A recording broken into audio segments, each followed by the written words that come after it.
Hello, and welcome to another Arizona Hip Historian Virtual Happy Hour Tour. That's a lot to say, and we're excited about it. I am Brenda Holt with the Arizona State Office of AARP. We are the nation's largest nonprofit, nonpartisan organization dedicated to empowering people 50 and older to choose how they live as they age.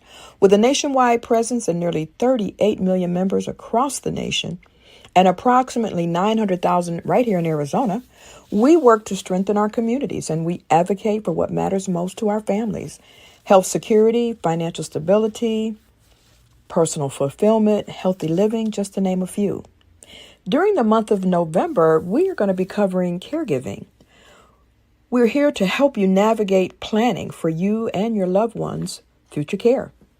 Don't leave decisions around your home, your health, and your finances to someone else. You want to be in the driver's seat. So visit us for more resources and information at aarp.org/caregiving or aarp.org/Arizona. We hope you enjoy these weekly sessions, and we want to say to you, Happy Thanksgiving.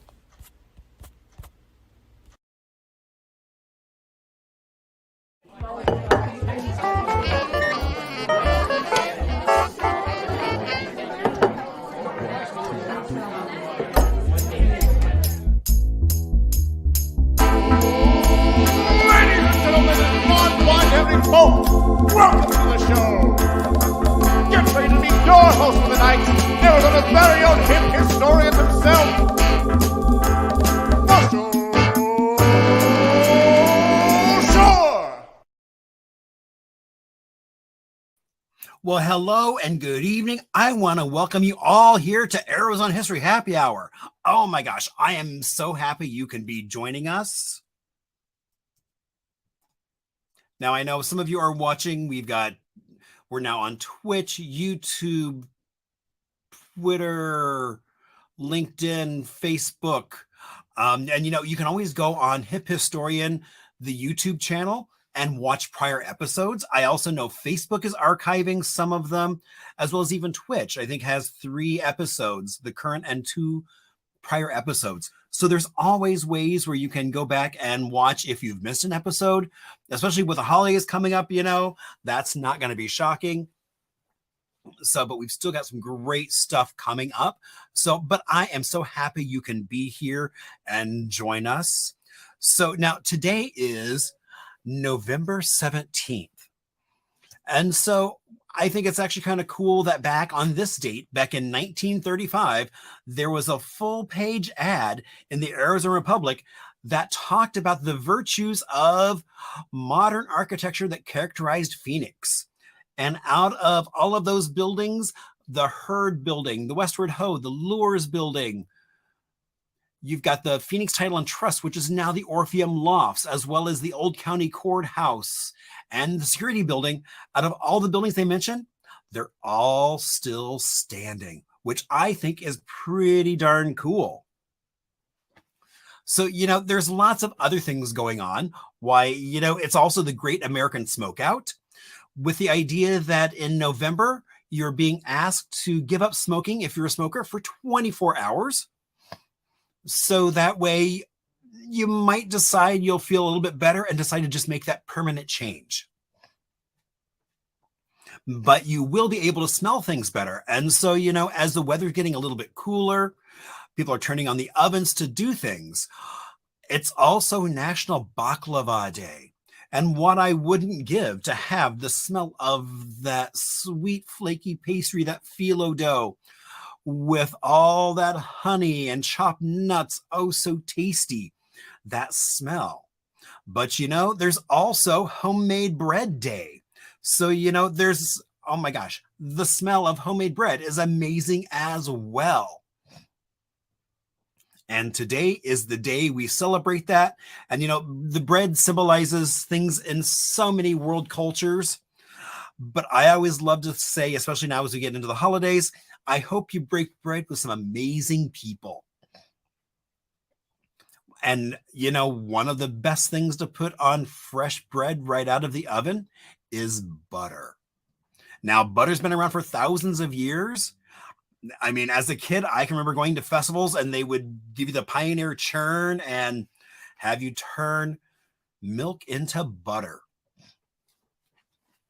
So, it's essential around the house in so many ways, whether it's cooking for flavoring. It was rationed back in World War II, and it is indeed delicious. In fact, somebody was just talking about how with enough butter, almost anything will be better, including a shoe. I don't know if I would try that, but that is also an idea. Now, after all those carbs and butter, it's also National Hiking Day, where people are hopefully going to take advantage of the fact that we have over 60,000 miles of trails in the National Trail System here in the U.S. across 50 states. So, whether you just go out and walk down the street or go for a hike in South Mountain or wherever, doing the steps in Bisbee, just get out there and have a good time. And speaking of small towns, it is also National Rural Health Day, just reminding folks that rural communities are often impacted by their access to medical care. Now, we are coming to the end of Trans Awareness Week, which runs from the 13th to the 19th. And it just reminds us all to honor, celebrate, and uplift the stories of the trans community. So what can you expect from tonight's show? Well, we always do a little bit of trivia because we have an amazing guest. Now, From the Vault is something that you might drive by daily and not know what it is. We kind of help clue you in on maybe the story behind it. As well as Little Arizona, talking about a small town in Arizona somewhere, as well as some music history. And of course, there is a beverage. So if this is your first time watching, you might be wondering, who is that man and why is he on my screen? Well, my name is Marshall Shore, and I got here a little over almost 23 years ago to the day, from Brooklyn, where I was working in a Carnegie building, decided to trade all what you see a little bit of the front of that photo is the snow, the slush, the muck, and traded that for a little library in South Central Phoenix that had this rich oral tradition of the community. And so really my introduction to Arizona was through these stories. And so I started looking at other communities and nobody was really looking at those stories. So it got me thinking about Arizona in a completely different way than a lot of other people were looking at it. So we promptly moved into a beautiful 1956 ranch house that was oh so many tones of beige. I'm happy to say now it is a lovely seafoam and cantaloupe instead of beige, beige, beige, beige, beige. Now, our house is pretty much a time capsule. There's what my kitchen looks like today. All that buttercream yellow tile with matching appliances that still work like a charm. I just replaced an element on my stovetop, so it will keep on working. And I think it was actually the original 1956 burner that I replaced. So that's kind of the goal, is to keep things to that 1956 time frame. As soon as we got here, all we kept hearing about how there was no history here. But, I know that wasn't true, because every time I would go somewhere, whether it was on foot, on a bike, in a car, in a bus, there were all these stories, amazing people, places. And so it just got me thinking and sharing Arizona through a lot of those stories that I was hearing. And then you have that post-war boom that I think in a lot of ways made the Arizona that we all know and love today. All those GIs that either were stationed here, trade here, or passed over somewhere else. After the war, they were moving here in huge numbers, forever changing Arizona. And they were looking for a new way of life, which they created as well as found. Now, I'm also called the hip historian, which means I get to play a lot with Arizona history. Why, in fact, I've been doing a lot of stuff with Local Buzz, doing a lot of just kind of some history things with them. It is a local app that you can download that talks about a variety of happenings, businesses, what's going on around town. And I've been helping them with just getting some of history, because everywhere you look, there is a story. We also have our Haunted History Tour coming up. As soon as I get it uploaded, we will be having a tour in December. Just a little over less than a month from now. So hopefully we'll see you there. Right after Thanksgiving, we have Dinner Seance coming up in Bisbee. So that will be a lot of fun. And so, I hope you found the chat session. Please feel free to write things in there. But, you can also reach out to me on Facebook, Instagram, email, or even through my website, because I love to hear from you all. That's actually how I get some of my best stuff, is from you just saying, hey, what about this? And that gets me going down a rabbit hole and a whole new story.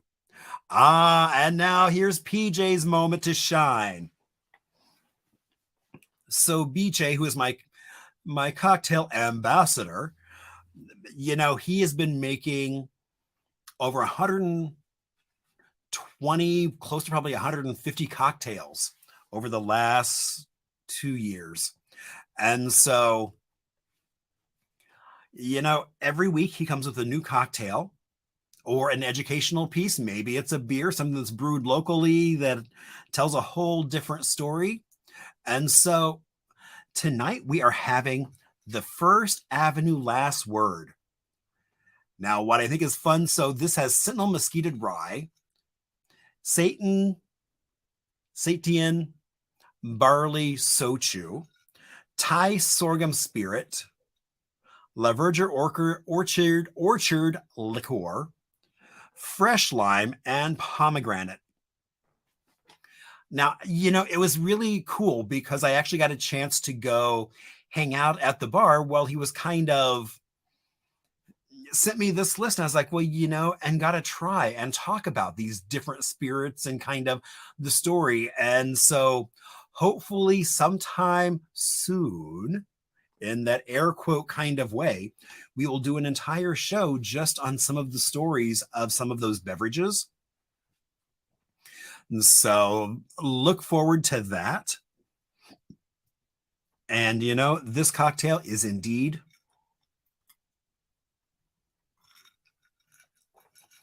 I don't know quite how he got that flavor out of those ingredients, but it tastes pretty good. And I know it's going to wind up on a menu in some variation someplace. And I definitely do look forward to that. And so here we have Little Arizona. So tonight we are going to talk about Window Rock, which is in Apache County, which is on the Navajo Nation Reservation. It's about 23 miles northwest of Gallup, and in 1936 was established as the headquarters of the Navajo Nation. Now, it is named for that window in that rock right there is where it got its name from. This erosion that happened in the sandstone cliffs,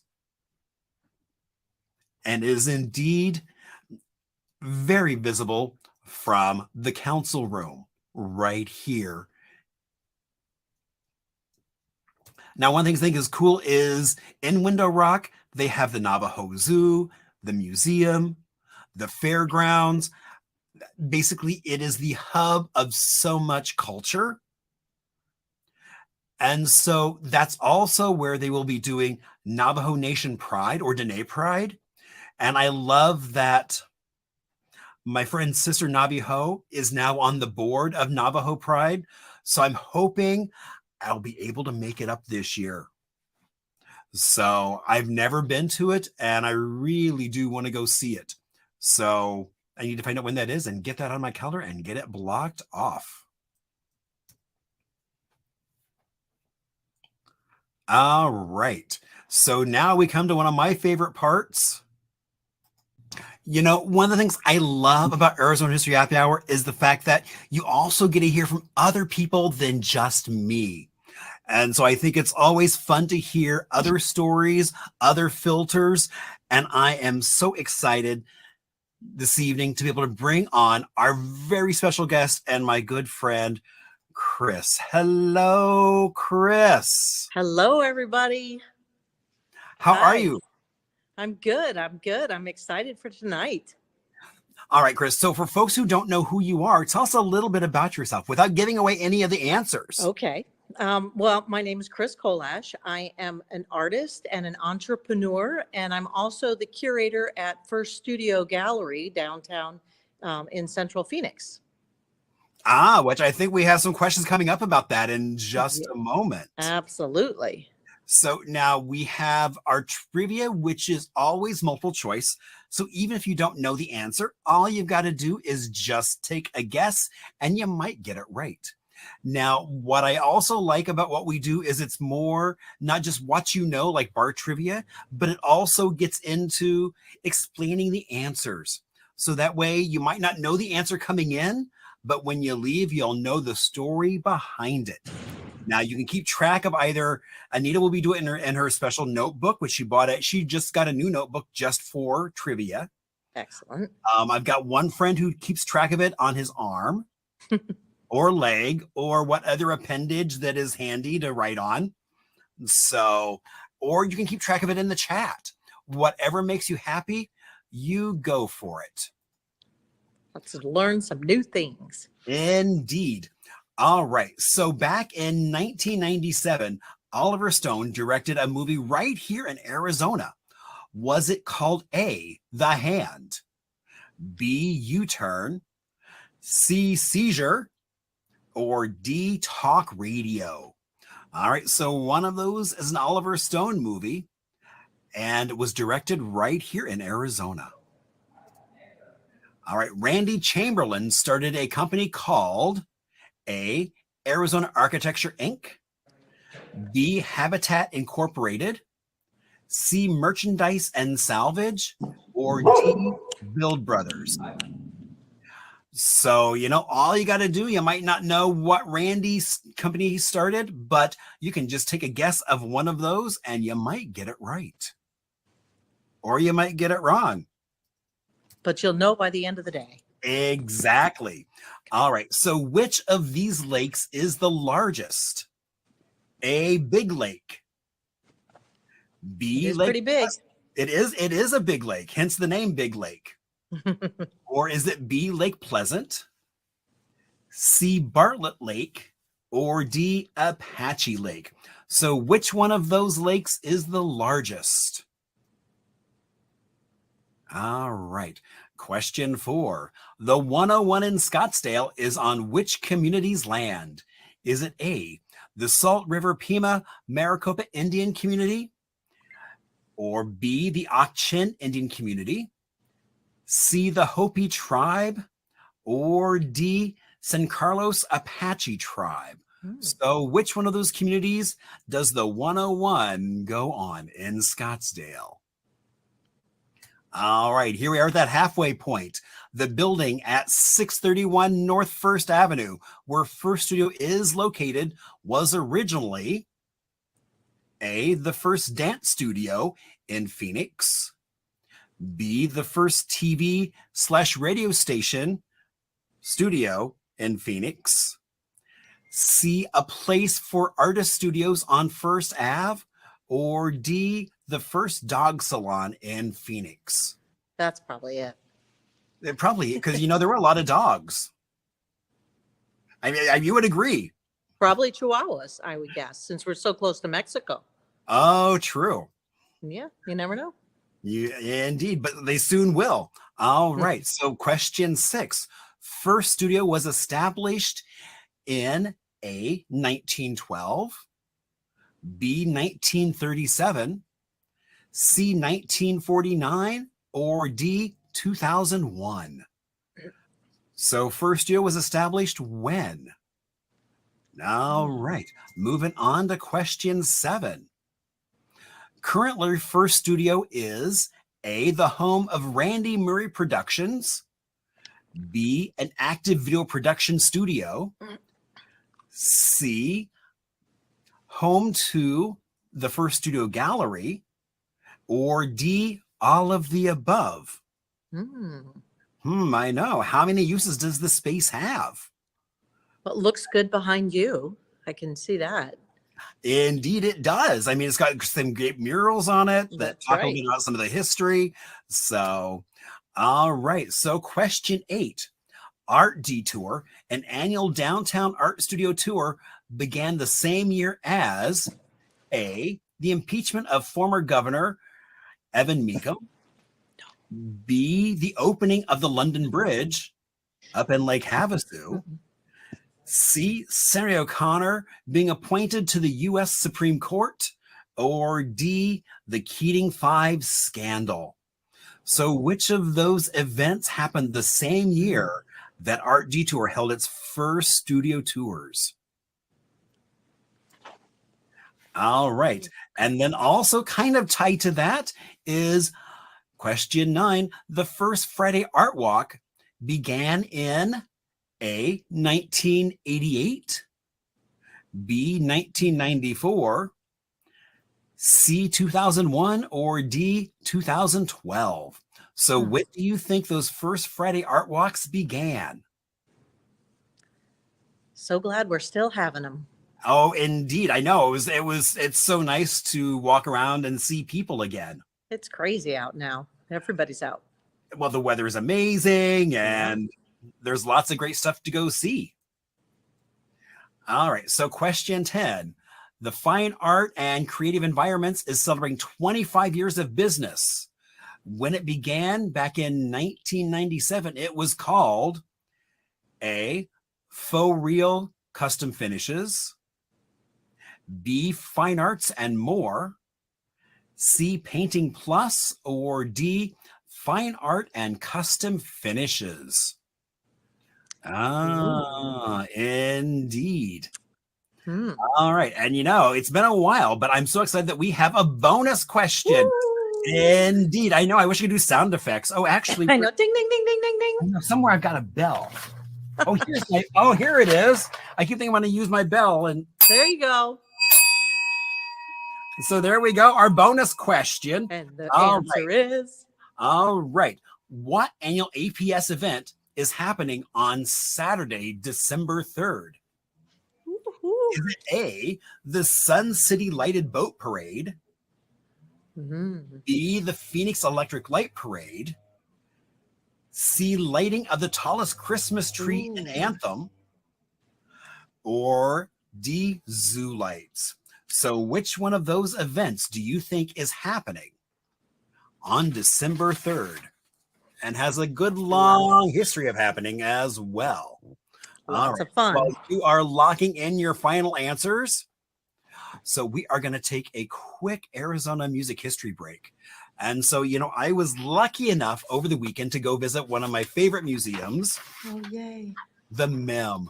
Oh my gosh. And so they've got this really cool exhibit up right now where they've brought out all kinds of things from the back room. Ooh. Like Prince's piano, his outfit, his guitar.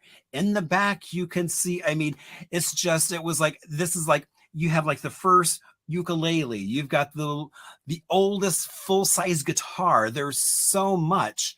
And then you wind up also seeing the oldest Apache fiddle from the 1900s. Wow. Very cool. So in the indigenous language, basically the word is wood that sings, which I think is such an appropriate term. And it's made out of a hollowed out agave stick with horsehair and then painted with pigment. And so that is from the early 1900s, was made right here at Arizona. So if you haven't been to the MIM, what are you waiting for? Yeah, it's a lot of fun. Very cool place. It's a museum that I think takes more than one day to go through. Yeah. So they've got a really good restaurant there too. So if you're hungry or need a little beverage to wet your whistle in between, it's really good Really good food too. And then there's also that playroom where kids and adults get to play with the instruments. Absolutely. And so it is such a fun place.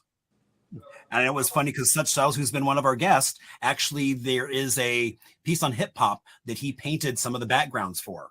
Oh, very cool. So, and they also have a lot of Arizona music history in there as well. Yeah. So, yeah, we got a lot of it with Alice Cooper and lots of other people too. Yeah, Mike Condello, the Indian School. Mm-hmm. So yeah, so all kinds of, and then Canyon Records. The list goes on and on.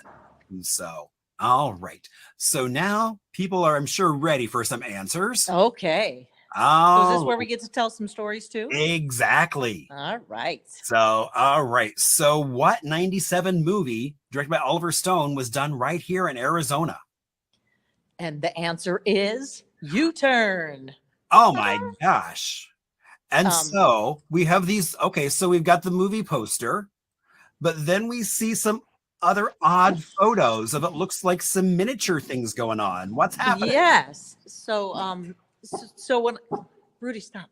So when sorry, I have my dog here in the studio with me. I'm down here with, do I give away the other answers? Because Randy Murray just walked by. Making my dog bark. But anyways, yes. So what's really cool about this, and I just found these photos, I think it was last night. Years ago, when I very first started my own business, I had been working at a company where I built the architectural and topographical scale models for all over the valley. Before all these housing developments even existed, I worked for a company that built a lot of scale models for the marketing centers for these. So when I decided to go off on my own and start my own business, somebody approached me who I used to work with and said, hey, Oliver Stone is filming this movie in Superior, Arizona. And all kinds of movie stars. It's got Nick Nolte, Sean Penn, J-Lo before she was J-Lo. Is all kinds of crazy people were in this movie, and they asked me to produce this little scale model because in the movie Nick Nolte plays this guy trying to sell property in a ghost town basically. And so while they're having this conversation, they pan the office and they needed a little scale model, and I was like, absolutely, and got it all done, sent it off with my contact, and she brought it back to me and said, Oliver would like more people on the model. I'm like, okay, whatever Oliver wants, I'll put more people on it. Exactly. He's signing that check. So more people. That's right. So that was my very first paycheck when I started my own business. So that was just very, very cool experience. So I had watched the movie once a long time ago. And it's actually not that good of a movie, but it sure has a lot of great movie stars in it and Arizona landscape. And so I scanned through the whole movie last night and was able to get a couple stills of the scale model I built. And there you can see in the pictures the little people that Oliver Stone wanted on the model. Ha. So indeed. Yeah. So now I own the movie if anybody needs to see it. Well, and it's so funny because it's like when people talk about Superior, they talk about like eight-legged freaks. I didn't even know that U-Turn was ever even filmed there. So yeah. Well, I think that's why it was filmed there, because even if in the movie, it looks even more desolate than it actually is. And I think that there actually may be a little more of a revival happening there now. And they probably don't want to promote that, hey, we're not a ghost town. Yeah. Right. Oh, interesting. Because they're doing all kinds of cool stuff. I mean, they've started their festivals again. And so if you haven't been to Superior, but this was a long time ago. So it really was, pretty desolate out there. Yes. But fun claim to fame. All right. So question 2, Randy Chamberlain started a company called Habitat Incorporated. Oh, and I put the wrong one, even though I have the card there. Yes. So it is indeed B. It's Habitat. Habitat. So Habitat Incorporated was definitely not Habitat for Humanity. It was Habitat for Profit. But it was this incredible company where I got hired on to start building architectural and topographical scale models back in 1985. And then over time ended up kind of heading up the department where we built architectural and topographical scale models. And the company as a whole did everything for marketing centers, from building the furniture, the display cases, renderings for houses.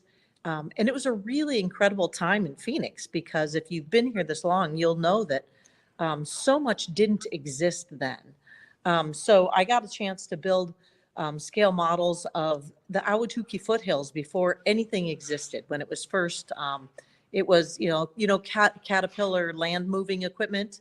That was their proving grounds. So there was nothing out there but roads that had been plowed up by this equipment, and one big building on the hill where people would come and watch these tractors do their thing before they bought a fleet of them to make roads or whatever they did. But eventually that became the whole Ahwatukee Foothills master plan community down there, and got to do all kinds of things. And that slide that you're showing shows some of the other scale models, the types of things that we worked on. The upper left one was a scale model, the first one we ever did with fiber optics, and it had like 14,000 different points of light, and it was for Arizona Sonoran Desert Museum, and it was just pushed a button and all these little lights went on and illustrated how the rainfall carried silt down and created the riparian habitat.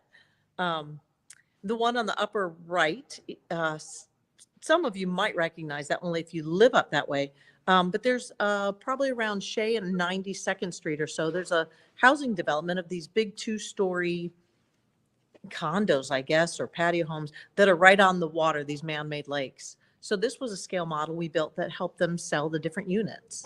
The left-hand one was a model that we did for Superstition Springs Mall, way out on Power Road there. Oh. Yeah, before it was even, I think the road ended there, and they built that Superstition Springs Mall. And this model has shows the little rotunda where there used to be a carousel. I don't know if there still is, but a carousel in there. And, they would use the models, things like this, to sell spots. Like, here, you want your restaurant right here, don't you? Because it's right where everybody comes in. And so. Wow. Yeah, I got to do some really awesome things, building scale models and large 3-dimensional objects.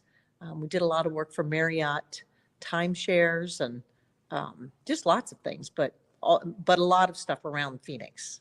Wow, that's actually really cool. And so that brings up our next question. Which of these lakes is the largest? And it is Lake Pleasant. Yes. So out of those 4, that's the largest. It's not the largest in the state, because I think they considered Lake Powell in the state. But of those reservoirs, this is the largest lake. And that's fairly recent. Because in 1997, I think it was, they built a new dam, the new Waddell Dam, which you see in the photograph. And working at Habitat, we got to do a lot of work for not the marketing center, but the information center up there. And one of the things we did is we did a lot of research and worked with probably the BLM, Bureau of Land Management. And the little model on the right was a little scale model that talked about some of the homesteads, the old homesteads that maybe nobody lived at anymore, but the history that was getting buried by all the water. So those homesteads are still down there. Well, they're probably rotted out because they were little cabin remains and things like that. But it was cool because this was the first time I learned in this little homestead, there were actually some old photos of, the people who lived there, and they had built an ocotillo fence. And that was the first time I learned that they could build an ocotillo fence and those ocotillo will root and grow. And so it was actually a living fence that surrounded their property. So I thought that was really a really cool little tidbit I didn't know. Coming from Colorado, I didn't realize you could, replant ocotillo. Who knew exactly? I know, who knew? Right. So. And so then also, and that dam doesn't look like other dams I've seen around Arizona. Yeah, it's an earthen dam. And so I know that there's a lot very significant about that and the way they had to build it. But it's basically like you build berms, or when they build road structures, and it's full of gravel and different kinds of gravel and stuff. I don't really know that much about it, but that it's an earthen dam, I do know that. Wow. Very cool. Very cool. All right. Question 4. The 101 in Scottsdale is on which tribal land? Yes, the Salt River Pima Maricopa Indian Community. Indeed. Yes. And so the story with that is that, along 25 years ago, Pima pretty much is where it ended. It was kind of, you can still see that division when you fly in, how Scottsdale ended right at Pima Right. Road and right at Shea, and then it became just Indian reservation.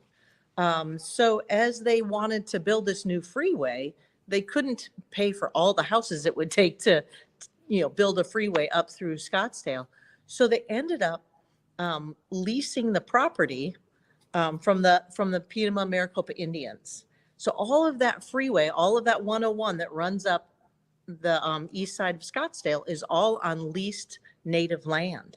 And so with that too, the reservation leased all that land that a lot of shopping malls are on. I mean, I think they've leased the land. Scottsdale Community College has been on leased property since it started.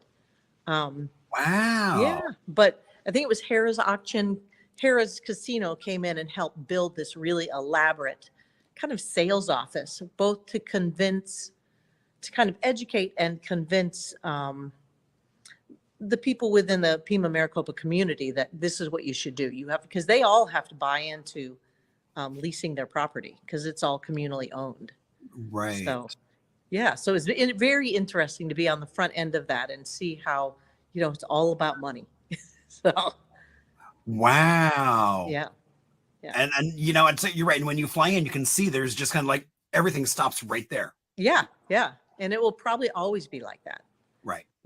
Except that they eked over a mile out of it to put the freeway and, shopping malls and laser tag arenas and all the other stuff and baseball fields. And yeah. I think even an aquarium, isn't that where the aquarium is as well? Right. Yeah. The aquarium, the butterfly museum, some of the summer league baseball stadiums are out there. Oh, yeah. The iFly, where you can go fly like you're in a parachute in that big wind tunnel. Have you done that? I haven't done that yet. I've got friends who have done it. I did it once, and then I have friends who bought into a whole bunch of tickets after. It is pretty fun, and it's it's kind of like flying without the danger of jumping out of a plane. Right. So, and it'll probably cheaper. I'm sure. Yes. and less dangerous. That's right. All right. Question 5. The building at 631 North First Avenue, where First Studio is located, was originally the first TV and radio studio in Phoenix. Ah. This was, is the next question say who it was? Or let's go to the next question. I don't remember. Okay. So we'll go ahead and just jump off here. So, so it was the first TV and radio studio in Phoenix, and it was established in next question was 1949. 1949. And it was the home of KPHO, which is both a TV station and a radio station. And on the front of the building there, you'll see, this was the home of the Wallace and Ladmo show. So anybody who grew up in Phoenix grew up with this show that, I didn't grow up here. So for me, it was probably similar to Romper Room or Captain Kangaroo. I don't know, one of these other shows that it's much more like a cult. What's that? It's much more like a cult. Well, yeah, because people come into this building, they're like, oh my gosh, I was here as a kid and I saw them. And the great thing about the whole Wallace and Ladmo show is I think it was so laced with adult humor, and all these different innuendos and things. I think adults loved it. And then people just continued to love kind of the cutting edge humor and entertainment that was part of the Wallace and Ladmo show. So that all started here, right in First Studio. Right. And there's news. We have, if you come down to see one of our shows here, we have a whole wall of history that shows a lot of the different things, the news things, the lighting, because right now we'll get on to one of those next questions and talk about what the studio is still. Right. And so, and it's like, well, and I guess we can also, yeah, well, let's just like, before I say anything else, I'm like, oh, I don't want to give away that answer as well. So, Right. all right. So currently First Studio is the home of Randy Murray Productions, because Randy just walked by a minute ago and startled my dog. And then it's also active video production studio, like you see right this very minute. We're doing a little video production right this second. And it's also the home of First Studio Gallery. So it is all of the above and so much more. yeah, I mean, I can remember going and seeing actually, there was a play about Wallace and Ladmo, kind of their history. Yeah. And so it was performed there, which was So what's cool about the photo that's projected behind you right there kind of shows the building, and the very front side part of the building has Wallace and Ladmo. And then the guy that's got like the top hat that's looking to the left, that's actually Steven Spielberg. Because Steven Spielberg, that was Steven Spielberg. Well, it's probably from some old vintage photo, because he actually graduated from Arcadia High School, and the story goes that this was the first place he aired one of his college films. Was right here at First Studio. Wow. Because so the mural for a long time had Wallace and Ladmo and the other guy who's their counterpart that I should know, played by Pat McMahon. But then they added on more mural work that talked about the rest of the history. And so Steven Spielberg is a big part of that, as well as just the whole downtown arts arena. So in 2001, Randy Murray Productions, along with Ken Easley, they bought the building and kind of restored it back. Somewhere throughout history, when KPHO moved to a new location, the building, became, I don't know, all kinds of different things. And then they restored it back to being kind of its original intent. They even had the guys from the Wallace and Ladmo show walk through the building and talk about what walls were always there and what weren't. And just through even some of the other renovations, they discovered this big glass window in between walls that was used for seeing the studio space. So I'm actually sitting right now in the big studio space that was the exact same place where they filmed the news, where they filmed the Wallace and Ladmo show. They did Dialing for Dollar fundraisers, all kinds of things right here in the studio. And so the building still gets used as an active video production studio. Randy produces full-length films, as well as a lot of different commercials and different kinds of things. We have a guy who does sound production for full-length movies, a couple different independent video production companies. We have a Spanish radio station. We have a couple of photographers and lots of different people in the suites within the building. Okay, that makes sense. Yeah, and then throughout the hallways of the building, we have a professional lighting system and a professional hanging system, and we have art shows of the plane. And that big 10-foot tall sculpture will be down here on Friday night, all lit up in the parking lot.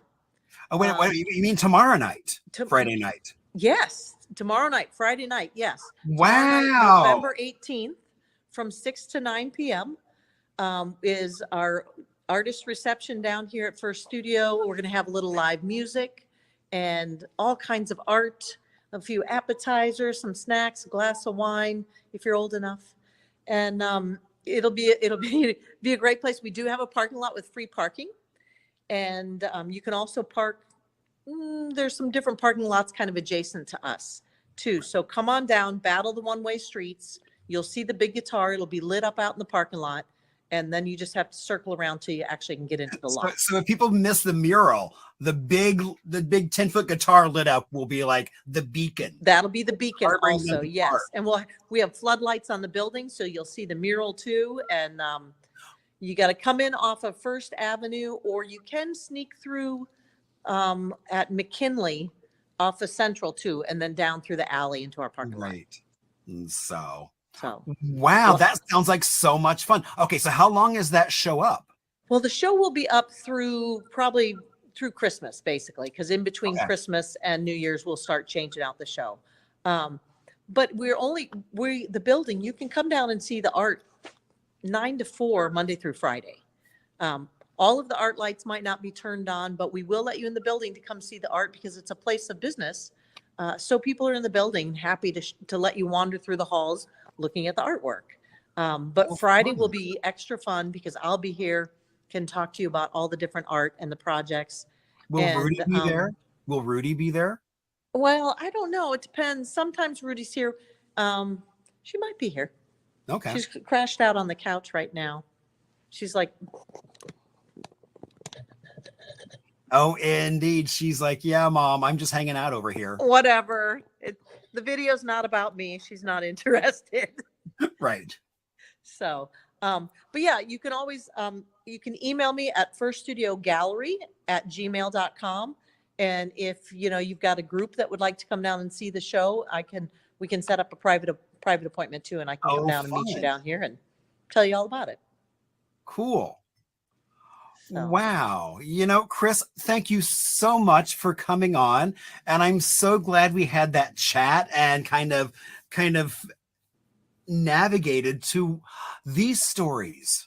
Well, thank you. Oh my gosh. Yes. And there's a whole lot more. So, if somebody stumbles into me and wants to know some more, I could tell you about the time we got a flat tire stories? driving up where Desert Mountain Housing Resort is now before there was one, So, Kris, thank you so much. You bet. Thank you, Marshall. Have a great rest of your night. You're awesome. Thank you. You are as well. See you later. Bye. Oh my gosh, that was so much fun. Thank you so much, Kris. So, oh my gosh, that was indeed a hoot. So, it's her. I mean, it's so funny because, we started off, it's like when we first started talking about the trivia, it was very focused where her studio is up in Sunny Slope. And through kind of talking, it's like, well, wait a minute, this whole other story started emerging. And I kind of love the fact that she has these stories and she's got more stories. I know she does. So if you go on tomorrow night and hang out with her, she'll probably tell you some more of those stories. All right. So now we are at a point. So from the vault. So we're talking about kind of downtown area. So there's that spot at Central and Roosevelt where there's a light rail station where there's a variety of works of public art. We could talk about all of them, but we are going to talk about just one particular at this moment. And so it is called Release the Fear. Now, what you might not realize just by driving by, but if you take a close look at this, you'll see at the bottom, this statue is made out of melted weapons. And so it's Robert Miley. It's his work. And so that's what he's been doing. And so I just think it's a really cool sculpture, especially right where it is. And so now you'll know when you see that what it is made out of and kind of what it symbolizes. And so he does a lot of work with youth who have been impacted by severe trauma or violence as well. So, all right. So now you'll see why I say, if you're on Facebook, you might want to share because look how much fun we're having with some Arizona history. Who knew we could do so much? And so click on that little share button and let your friends know what all is going on. So now next week, next Thursday, we have Stana Slater, who is a local lawyer and trans activist. So I'm so happy to have Stana on the show next week. So that is Thursday. I actually know because of Thanksgiving. It is not Thursday. It is going to be Wednesday night. So I'm glad I reminded myself of that, just as you're all realizing, oh yeah. So Thursday is Thanksgiving. So we are going to be coming out Wednesday at 7:00 for a really interesting show as well. So be sure to tune in for that. And you'll know, please, it's like, please reach out. I love hearing from you all. Again, it was like someone just sent me, hey, here's a possible idea. So I'm like, ooh, that's a good idea. As we're getting ready to, I'm already starting to fill up December and even starting to look at 2023. So, we've got a lot of space for some guests and lots of fun coming up. So I always want to give a shout out to Kris Kollasch, who did that great video, and PJ. You know, through the course of all of this, it's like, I think my cocktail is dry, but that's never a bad thing. All right. So thank you all so much for watching. We are going to take you out this evening with a video that is a collaboration between myself and Cronkite, as this is the short video, I think it's about 3 minutes long, that won us a student Emmy for Nikolai DeRaylin's story.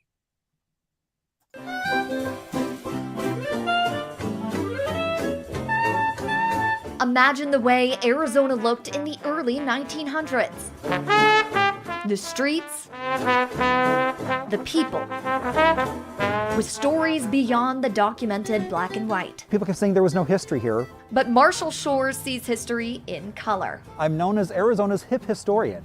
Also known as a local celebrity. So I want to welcome you to Arizona History Happy Hour. One of Marshall's friends, Erica Kempler, watched his audience skyrocket and said it's for a good reason. He doesn't simply study history, he's actually trying to make a significant mark in it. And Marshall made his footprint in history at Greenwood Cemetery in Phoenix, a lawn that celebrates the people who defined Arizona. You can tell a lot about a city by going and visiting a cemetery and seeing its history. To Marshall, each stone in Greenwood Cemetery represents a life with a story to share. But in the case of Nikolai DeRaylin, it was the absence of a headstone that made it so significant. It's a really amazing story. Nikolai DeRaylin visited Arizona to treat his tuberculosis. It didn't go so well for him. He wound up passing away a few months later. He left behind mounds of wealth and his beloved wife, Anna. As they're ready for burial, they discovered that Nikolai was a woman.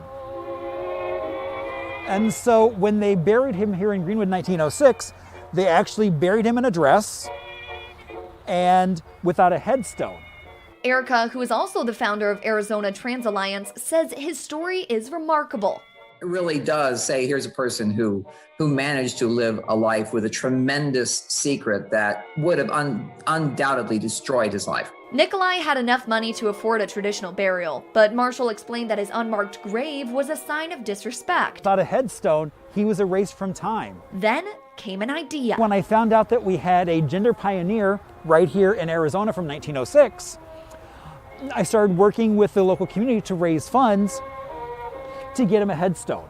It was really through his invitation I became a part of it. They capitalized efforts through social media and word of mouth. Going to bars and people giving money here, giving money there. In 2 years, they raised over $3,000, but the question remained, what should it say? It was my opinion that what we put on the headstone shouldn't be outing, should not out him as trans. My friend Erica came up with this quote and I was like, oh my God, that is perfect. A quote that speaks truth to Nikolai and the entire transgender community. To be yourself in a world that is constantly trying to make you something else is the greatest accomplishment. Now the headstone stands among the masses, securing Nikolai's spot in Arizona's LGBTQ history. So that's one of the things I try to give those marginalized communities a voice. A contribution that also writes Marshall into Arizona's story. In Phoenix, Caitlin Keenahan, Cronkite News.